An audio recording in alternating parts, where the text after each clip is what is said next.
Hi friends, இந்த கருணா சீரியலில் ஒரு அல்டிமேட்டான ப்ரொமோ வந்திருக்கு. அதை பற்றி தான் இந்த வீடியோவில் பார்க்க போகிறோம்.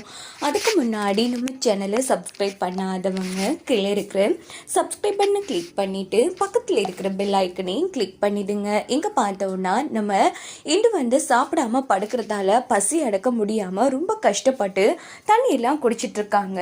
உடனே இது கருணா பார்த்துட்டு என்ன இவன் இந்த மாதிரி தண்ணி குடிச்சிட்ருக்காளே அப்படின்னு சொல்லிட்டு கருணா யோசிக்கிறாங்க. அப்படின்னு பார்த்து நம்ம ஜெயந்தி ஃபோன் அடிக்கிறாங்க. என்ன கருணா என்ன பண்ணிட்டு இருக்கா அப்படின்னும் போது அது என்ன சொல்லுவா, அண்ணி இவ நல்லா வயிறு முட்டை தின்னுட்டு அவ செரிமானம் அடையல போல தனித்தனியாக குடிச்சிட்டு இருக்கா அப்படின்னதோ அவ சாப்பிட்டத நீ பாத்தியா அப்படின்னு ஜெயந்தி கேட்குறாங்க. என்ன அண்ணி நீங்கள் எல்லாருமா சேர்ந்து தானே சாப்பிட உட்கார்ந்தீங்க அப்படின்னு போது, இல்லை கருணா நாங்கள் எல்லாருமே சாப்பிட்டோம், ஆனால் இன்று சாப்பிட உட்கார்ந்தவ சாப்பிடாமலே வந்துட்டா அப்படின்னு போது, என்ன நீ சொல்கிறீங்க, என்ன ஆச்சு, அங்கே எதுவும் பிரச்சனை நடந்ததா அப்படின்னு கருணா கேட்குறாங்க. இல்லை கருணா அவங்க எச்சிலெல்லாம் நம்ம இந்துவா அள்ள விட்டாங்க இல்லையா, ஸோ அந்த ஒரு அறிவறுப்பிலேயே இந்து சாப்பிடாம வந்துட்டான் அப்படின்னு போதும், சரி நீ நான் சாப்பாடு வாங்கி கொடுக்குறேன் அப்படின்னு ஃபோனை வச்சுட்டு கருணா இந்துவை எழுப்புறாங்க. என்ன ஆச்சு, எதுக்கு இப்போ எழுப்புற, இங்கே பாரு நீ சாப்பிடாம வந்திருக்கன்னு அண்ணி ஃபோன் போட்டு சொன்னாங்க. முதல்ல கிளம்பு,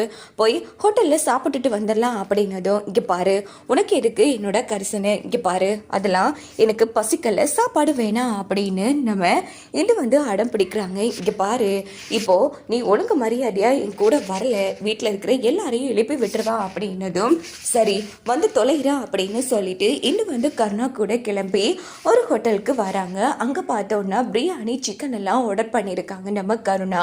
இங்கே பாரு இது எல்லாம் உனக்காக தான், என்ன பார்க்குற சாப்பிடு அப்படின்னதும் சரின்னுட்டு இந்து சாப்பிட்டு தள்ளிட்டு இருக்காங்க. அப்போ நம்ம கருணா இங்கே பார்த்து ஆச்சரியப்படுறாங்க. சப்பா என்னம்மா திங்குறா அப்படின்னு சொல்லி, ஆமாம் தாயே முடிஞ்சிருச்சா அப்படின்னதோ, ஆமாம் அதெல்லாம் என்னம்மா இலையையும் சேர்த்து தின்றாத அப்படின்னதோ, இல்லை அது ஒரு சின்ன சோறு கூட மிஞ்சக்கூடாது இல்லையா, வேஸ்ட் ஆகிடும், அதான் சாப்பிட்டா அப்படின்னு இது தட்டையே வலிச்சு நக்கிடுறாங்க. உடனே நம்ம கருணை சரிம்மா தாயே நீ கையையும் சேர்த்து தின்றாம போய் கையை கழுவிட்டு வா அப்படின்னதும் இதுவும் போய் கையை கழுவிட்டு வராங்க. அதுக்கப்புறமா பார்த்தோம் ரெண்டு பேரும் கிளம்புறாங்க. அப்போ ரோட்ல ஒரு டீ கடை இருக்கு.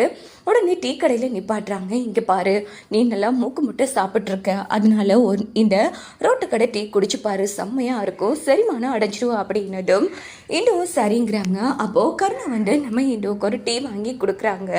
நம்ம இந்து குடிக்கும் போதே கருணாவை பார்த்துட்டு இருக்காங்க. அப்படின்னு பார்த்து நம்ம இது யோசிக்கிறாங்க, என்ன இவன் ரொம்ப நல்லவனா இல்லை கெட்டவனா ஒன்றுமே புரியலையே, கொஞ்சம் பசியாக இருந்ததுக்கே இவ்வளோ சாப்பாடெல்லாம் கொடுத்து நம்மளை எவ்வளோ அன்பாக கவனிச்சுக்கிறான். ஆனால் கருணாவை அந்த வீட்டில் நடத்துகிற விதமும் கருணா அவங்களுக்கு விசுவாசமாக இருக்கிற விதமும் வித்தியாசமாக இல்லையா இருக்குது, இவனை புரிஞ்சிக்கவே முடியலையே அப்படின்னு சொல்லி இது யோசிக்கிறாங்க. என்ன அப்படி பார்க்குற, டீயை குடி நல்லா இருக்கும் அப்படின்னதும் இது டீ குடிச்சு முடிச்சிடுறாங்க.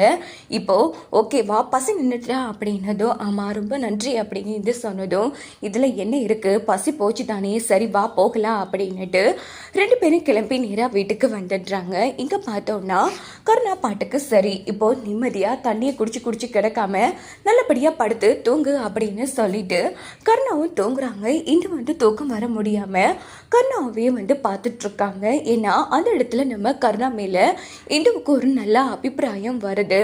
ஏன்னா தரையில் வச்சு சோறு கொடுத்துருப்பாங்க, கண்டிப்பாக இந்த குடும்பத்துக்குள்ளே ஏதோ பிரச்சனை இருக்குது அப்படின்னு இது புரிஞ்சுக்கிறாங்க. இதோட இந்த ப்ரோமோ முடிச்சு